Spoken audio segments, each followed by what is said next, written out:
how are you? This is Mr. Shivam Dhiman, your English teacher, and today's video is for class 4th. Today we will read the chapter The Brahmaputra, which is of your English literature textbooks. So students, there are many rivers which are flowing in various parts of the world. हमारे विश्व में कई नदियां बहती हैं जो विभिन्न विभिन्न प्रांतों में बह रही हैं। आपको पता है कि नदी जो है वो स्त्रीलिंग शब्द है। River is a feminine word. Some rivers are masculine, some rivers have masculine names and some rivers have feminine names. Most of the rivers have feminine names. ज्यादातर नदियों के नाम स्त्रीलिंग रूप में होते हैं, जैसे Ganga, Godavari, Nile, Krishna, Kaveri. So these rivers are in the feminine form of names, and many other names of the rivers which are in masculine names. As we know that rivers are an important part. Rivers are an important part of the earth or in the country because they nourishes and increases the fertility as well as provide the water which is fit for use. So the rivers which have masculine names, are Mississippi, Brahmaputra, etc. First of all, I will introduce you the Mississippi River. Mississippi River is the longest river. Mississippi River is the longest river which flows in the North American continent.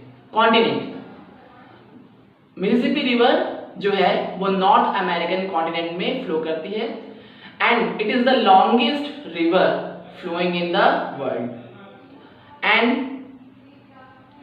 it covers a distance of 300 km, covering the 31 states of USA and 2 provinces of the Canada. Mississippi River जो है वो north America continent का 31 states, USA के 31 states और 2 provinces आपके Canada के में flow करती है या कवर अप करती है। So this was the longest river of the world, but now let me introduce you the Brahmaputra. The Brahmaputra is the longest river which flows between 2 or 3 countries, between countries that are the neighboring countries of India, like China, Bangladesh. These are our neighboring countries which shares its border with India. Mississippi river जो है वहाँ की Americans जो उसको native Americans है, मतलब इसका Mississippi का मीन जो होता है the father of the waters, means पानी का पिता, जल का पिता। तो मिसिसिपी का मीन होता है father of the waters in native American language. Native American language वहाँ के जो स्थानीय अमेरिकन लोग हैं वो उसका मतलब बताते हैं कि मिसिसिपी का मतलब होता है कि जल का पिता। And as we know that Brahma is the god of creation. Brahma जो है वो सृजन करता है हमारे। तो Brahmaputra means son of the Brahma का बेटा या पुत्र। Now we will understand the Brahmaputra river and how it is originated. Actually we don't know where these rivers are originating in the where the Ganga, the Yamuna and the Brahmaputra is originating. We say that they are originating from the glaciers. Glaciers are the slowly flowing rivers of ice. The rivers of ice which are flowing very slowly, है ना. तो glacier से नदियों का उद्गम होता है. तो my geography teacher told us that rivers originate from Tibet or in Mansarovar Lake. From the Mansarovar Lake, the rivers are originated because we can say that rivers are originating from hidden source, which our scientists are working to find the main original source, because the rivers give us the pure form of water. So beginning with the explanation of the Brahmaputra. First of all, Brahmaputra flows from Tibet region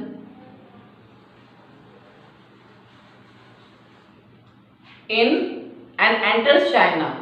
The Brahmaputra rivers enters China, and there it is called Sangpo. There the river is called Sangpo. Brahmaputra river को China में सांगपो कहा जाता है. Then it enters the Indian border through Arunachal Pradesh. The river Brahmaputra जो river है वो तिब्बत से China में फ्लो करती है, और वे चाइना से फ्लो करती हुई अरुणाचल प्रदेश इंडिया में एंटर करती है, जहां इसे आप दिहांग या सियांग के नाम से जानते हैं. वहां के जो लोकल लोग हैं वहां उसको दिहांग या सियांग कहते हैं. चाइना में इसका नाम है सांगपो. अरुणाचल प्रदेश में एंटर हुई तो इसका नाम पड़ गया Dihang. And when it enters into Assam,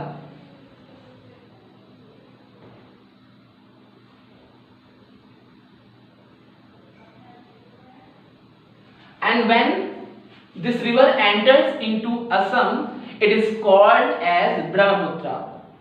Brahmaputra जब अरुणाचल प्रदेश में तो इसको दिहांग कहा जाता है वहां के लोकल्स के द्वारा. जब ये असम में एंटर करती है तो वहां इसका नाम क्या हो जाता है? Brahmaputra. Do you know who gave the title to this river Brahmaputra? तो ब्रह्मपुत्र जो संबोधन किसने किया था? ये कहा जाता है कि ब्रह्मपुत्र नदी को, ब्रह्मपुत्र का संबोधन एक असमी कवि ने दिया था. द नेम वॉज सजेस्टेड और given by an Assamese poet. So in India when it enters Arunachal Pradesh, it is called Dihang by the locals, and then when it enters in the state of Assam, it is called as Brahmaputra, and then it flows and enters Bangladesh. और फिर ये कहां चली जाती है? बहते हुए बांग्लादेश के बांग्लादेश में चली जाती है. ठीक है. From China to India, from that Arunachal Pradesh, Assam and then Bangladesh. और बांग्लादेश से बहती हुई ये कई उपधाराओं या नदियों से जुड़ जाती है और फिर समुद्र में यानी आपके बे ऑफ बंगाल में जाकर मिल जाती है. Now it covers a distance of 2400 kilometre. जो डिस्टेंस कवर होता है, या it is the longest river which covers a distance of 2400 kilometre. Brahmaputra नदी 2400 किलोमीटर का डिस्टेंस कवर करती है. जब ड्राई मौसम होता है, when it is a dry season, when rains were not available, so then only the river is much capable of providing fertility to the soil. तो तब भी नदी का पानी कम नहीं पड़ता और ये भूमि को उपजाऊ बनाने में सहायक है। And its original width is 3 kilometre. अगर इसका मतलब विड्थ देखा जाए, चौड़ाई देखी जाए तो 3 किलोमीटर, पर जब बाढ़ आती है, जब फ्लडिंग होती है, तो ये 15 किलोमीटर की विड्थ भी कैरी ऑन कर सकती है। अब हमें ये पता है कि जो ब्रह्मपुत्र रिवर है वो आपकी कहां से बहती है? ब्रह्मपुत्र रिवर जो है वो चाइना से बहती हुई आपके इंडिया से और फिर इंडिया से बांग्लादेश में जाती है। अब हम जानेंगे कि जो ब्रह्मपुत्र रिवर है उसकी कौन कौन सी ट्रिब्यूटरीज हैं। ऐसे तो ब्रह्मपुत्र रिवर की कई सारी ट्रिब्यूटरीज हैं, but main tributary which joins in Bengal is Ganga. So Ganga flows from Gangotri Glacier and which is in Uttarakhand, and then it flows and here in Kolkata में गंगा की धारा दो भागों में बढ़ जाती है। एक धारा जो कोलकाता में जाती है वो हुगली कहलाती है and the other one is Padma. और जो दूसरी धारा गंगा की बांग्लादेश बॉर्डर में एंटर करती है उसे हम पद्मा नदी के नाम से जानते हैं। तो बांग्लादेश जो ब्रह्मपुत्र रिवर है उसकी कई धाराएं हैं, जैसे उप ट्रिब्यूटरीज हैं, और या वो कई नदियों से जुड़ी होती है। जैसे बांग्लादेश में तिस्ता नदी है, तिस्ता नदी उसको ज्वाइन अप करती है, और बांग्लादेश में गंगा की ही एक धारा जिसका नाम वहां बांग्लादेश में पद्मा है वो उसको ज्वाइन कर लेती है, वो उसके साथ मिक्सअप हो जाती है, जुड़ जाती है। किसके साथ? ब्रह्मपुत्र के साथ। ब्रह्मपुत्र के साथ पद्मा नदी जुड़ जाती है और वहां पर बहते हुए ये डेल्टा फॉर्मेशन करती है। क्या फॉर्मेशन करती है? डेल्टा। डेल्टा जो फॉर्म करती है उसका नाम है Sundarban delta. It form Sundarban delta which is the largest delta in the world.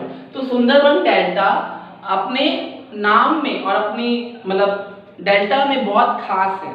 तो पद्मा नदी and Brahmaputra rivers form Sundarban delta and then the both rivers flow और falls in the bay of Bengal.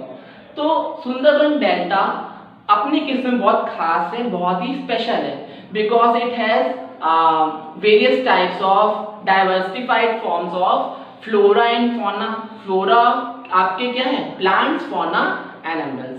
तो एनिमल्स और प्लांट्स की वेरी वेराइटीज है, जैसे कि one horn राइनोसिरोस, और आपका बंगाल टाइगर्स है, एलिफेंट्स है ना। तो ये विभिन्न प्रजातियों के एनिमल्स भी पाए जाते हैं।